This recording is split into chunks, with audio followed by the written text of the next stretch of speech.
সারা রাত্রি একটানা বৃষ্টির পর সকালটা একেবারে ধুয়ে মুছে পরিষ্কার। গাছের পাতাগুলো তাদের গা থেকে মুক্তোর মতো ফেলছে জমে থাকা বৃষ্টির ফোঁটাগুলো, ঠিক যেন মৃদু পিয়ানোর টুং টাং শব্দ। বন্ধ জানলার ওপারের অপারেশন থিয়েটারে সদ্য জন্মানো সন্তানের কান্নায় তার মা পেল সঙ্গীতের সর্বশ্রেষ্ঠ রাগিনীর মহাবিষ্টতা।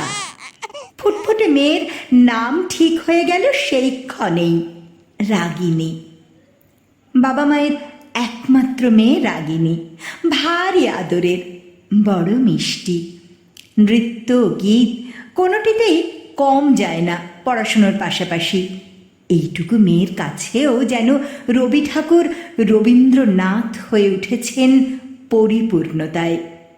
তবে দুর্বলতা শুধু বর্ষাকে নিয়ে।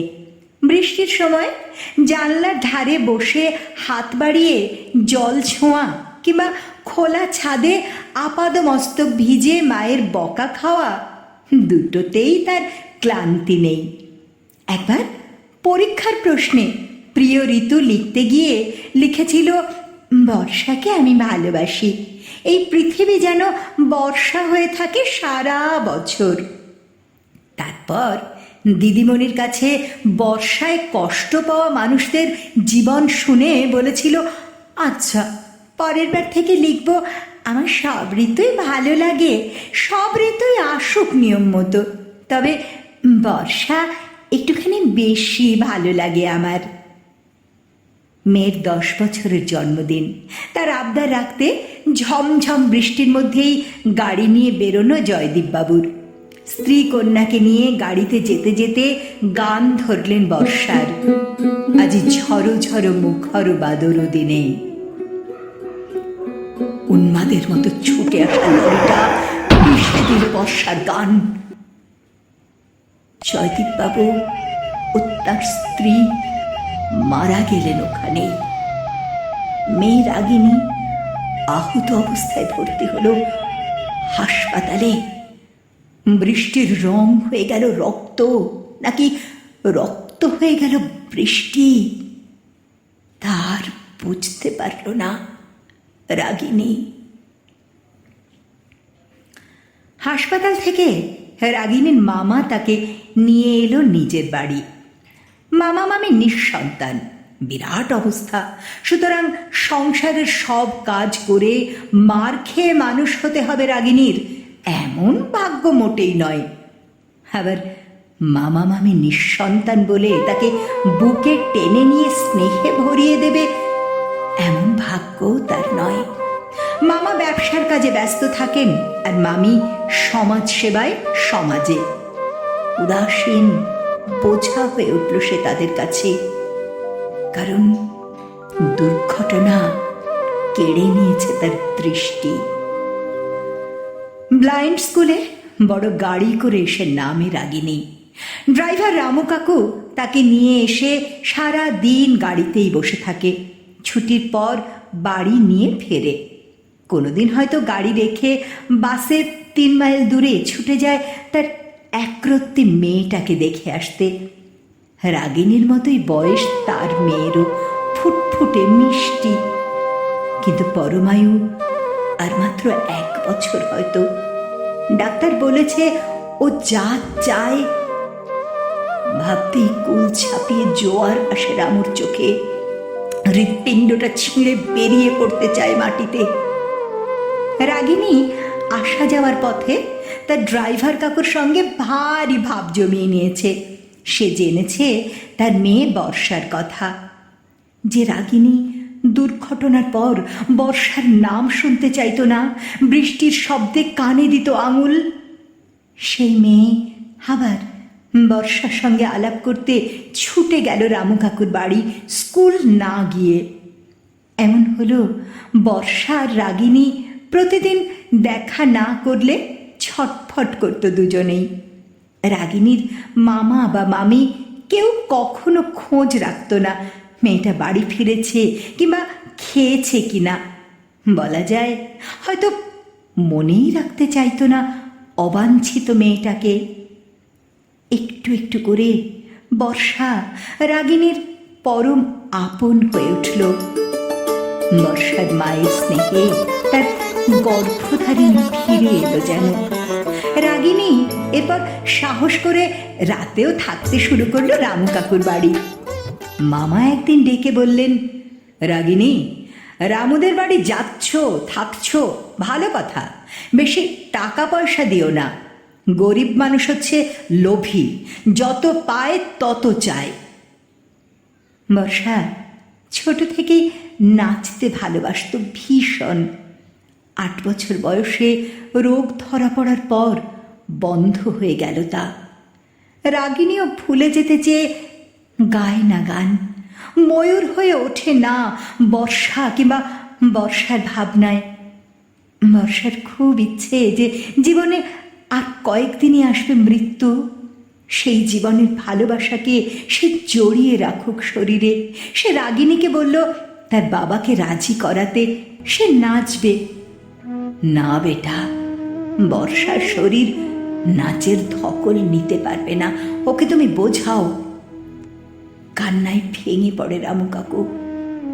কাকিমা মুখে আঁচল চাপা দিয়ে উঠে যায় একটা আসন্ন মৃত্যুকে কান্না দিয়ে আটকাতে। বর্ষা রাগিনীর হাত ধরে তার বাড়ির পরিবেশ চিনিয়েছে তার বাড়ির সামনের খোলা আকাশ, বসন্তের দক্ষিণা হাওয়া, গ্রীষ্মের কাল বৈশাখী। সেদিন রামু কাকু রাগিনীকে নিয়ে স্কুলের পথে যাওয়ার সময় আসে কাকিমার ফোন। গাড়ি ঘুরিয়ে বাড়ির পথে ছুটল রামু কাকু। রাগিনীর বুক শূন্য হয়ে উঠতে লাগলো যেন চেনা অথচ এক অনাকাঙ্ক্ষিত কষ্টে। গাড়ি থেকে নেমেই রামু কাকু ছুটে গেল ঘরে। রাগিনীও এখন চেনে রাস্তা। এক পা করে ঘরে ঢুকতেই বর্ষার গলার আওয়াজ, রাগিনী, আমি আজ নাচবো, তুমি গাইবে, আমি নাচবো। বাবা বাবা বাধা দিও না, এই শেষ ইচ্ছে আমার, আজ আমি নাচবো।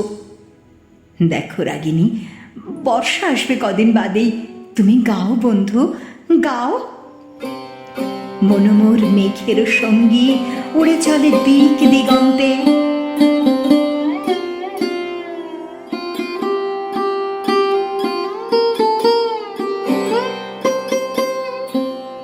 মনোমোর মেঘের সঙ্গী উড়ে চলে দিক দিগন্তের পানে, নিশিম শূন্যে শ্রাবণ বর্ষণ সঙ্গীতে, রিমি ঝিম রিমি ঝিম রিমি ঝিম। এসে জড়ো হয়েছে প্রতিবেশীরা। কাকিমা রাগিনীর হাত ধরে বলে, গাও মা, আমার এক মেয়ে গাইবে আর এক মেয়ে নাচবে, কত সুখের দিন আজ। রাগিনী শুরু করে তার ফেলে আসা পথ। বৃষ্টি দেখতে দেখতে মায়ের কোলে মাথা রেখে প্রথম গেয়েছিল এই গান। বর্ষা তার পায়ে পড়েছিল তার পুরনো ঘুঙুর জোড়া। রাগিনীর গান থেমে গেল কিছু পরেই, কারণ অধিক উত্তেজনায় বর্ষার পায়ের আওয়াজ থেমে গেছে। এর পরের ঘটনা অতি দ্রুত গতিতে এগোয়। হাসপাতালে ছোটে বর্ষার বাবা মা, প্রতিবেশী, নিয়ে যাওয়া হয় রাগিনীকেও, আসে রাগিনীর মামা মামিও। বর্ষা যে অনেক আগেই তার বাবা মাকে জানিয়ে গিয়েছিল সে রাগিনীর চোখেই থাকবে বেঁচে।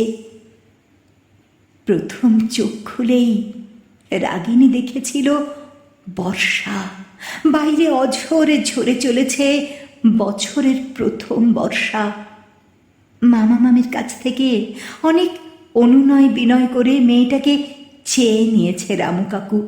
বলেছে, যত্নের কোনো অভাব হবে না বাবু, আপনাকে কোনো টাকা পয়সা দিতে হবে না, শুধু আমরা আমাদের বর্ষাকে আমাদের কাছে রাখতে চাই।